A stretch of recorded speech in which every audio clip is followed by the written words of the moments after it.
रहा था, मैं हर एक शो डिस्कस करता हूँ, क्रिएटिव डिस्कशन चलते रहता है।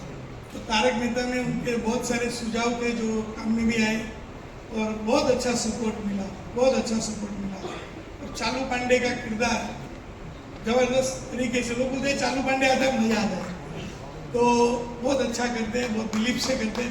Thank you Pandey, thank you Ashirwad. अगर इजाजत हो तो मैं भी बोलूं, थोड़ा लंबा होगा, आप एडिट कर सकते हैं। तो खड़े खड़े हो ना। हम कॉलेज में साथ में थे, पर इस देश में दो अद्भुत लोगों का मिलन हुआ जिससे आज ये मनोरंजन का सागर आज भी हमारे बीच में बह रहा है। और वो है दो विभूतियां, हमारे शो के क्रिएटर और प्रोड्यूसर आसिफ मोदी जी और एक बेहतरीन देश के और दुनिया के कलाकार दिलीप जोशी जी का मिलन हुआ। और इन दोनों के मिलन से इस देश में बहुत ही अच्छा मनोरंजन दिया गया। आसिफ भाई ने जैसे कहा कि उनका पहला शो हम सब एक है, ये दुनिया है रंगीन, माय बीवी वंडरफुल, और आज तारक मेहता का उल्टा चश्मा। कई लोग हमसे पूछते हैं कि हम सब भी कॉमेडी करते हैं और शो बनाते हैं, तो 5 साल के ऊपर या 7 साल 8 साल के ऊपर क्यों नहीं चल पा रहा है? 18 साल तुम्हारा ही शो क्यों चलता है? आसिफ मोदी ने ऐसा क्या कर दिया है? तो आज मैं वो राज खोलना चाहता हूं। नहीं, मैं वो राज खोल देना चाहता हूं। ये नहीं चाहता कि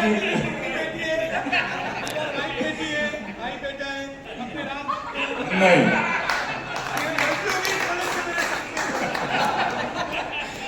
बात दरअसल ऐसी है कि इस शो में आसिफ भाई ने बहुत लोगों का कल्याण किया है, जीवन किया है, तो और लोगों का भी शो चले और उनका भी कल्याण हो, इस भावना से मैं बताता हूं।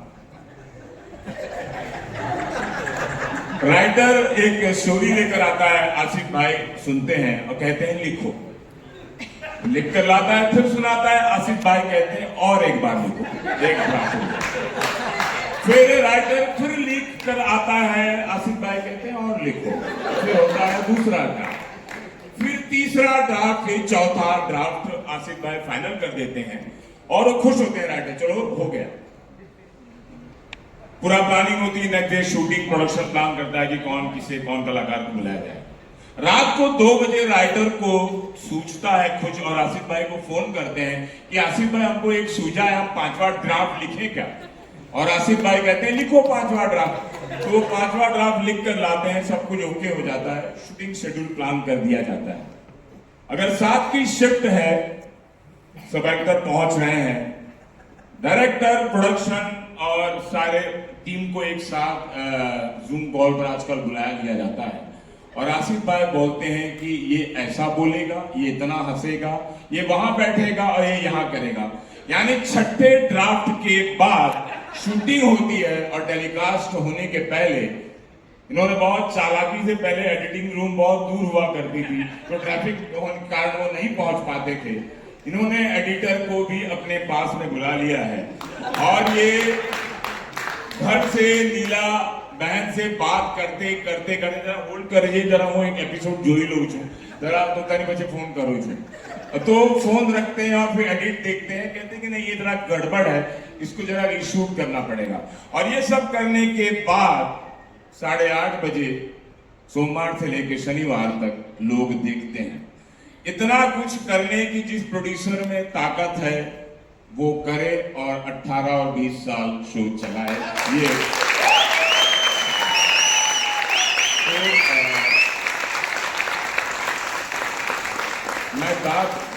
मैं आसिफ भाई को आज 30-40 साल से जानता हूं, शायद मैं 10 साल में संतुष्ट हो जाता, लेकिन इनका पैशन टुवर्ड्स वर्क, मैं पैसे के बारे में नहीं जानता, लेकिन अच्छा एपिसोड बट शो को बेस्ट देने की ताकत और भूख मैंने और लोगों में नहीं देखी जितना आसिफ में देखी है। वो भूख है कि मेरा बेस्ट होना चाहिए, उसमें उन्होंने अपने स्वरूप, अपने व्यवहार, अपने रुथलेस भी हुए, कई लोग हर्ट भी हुए, लेकिन मुझे लगता है कि कुछ सुख पाने के लिए कुछ दुख सहना पड़ेगा और भगवान करे इतनी शक्ति आपको दे, पूरी टीम को दे और इसी तरह हम लोग हंसते खेलते मिलते रहे और काम करते रहे। धन्यवाद।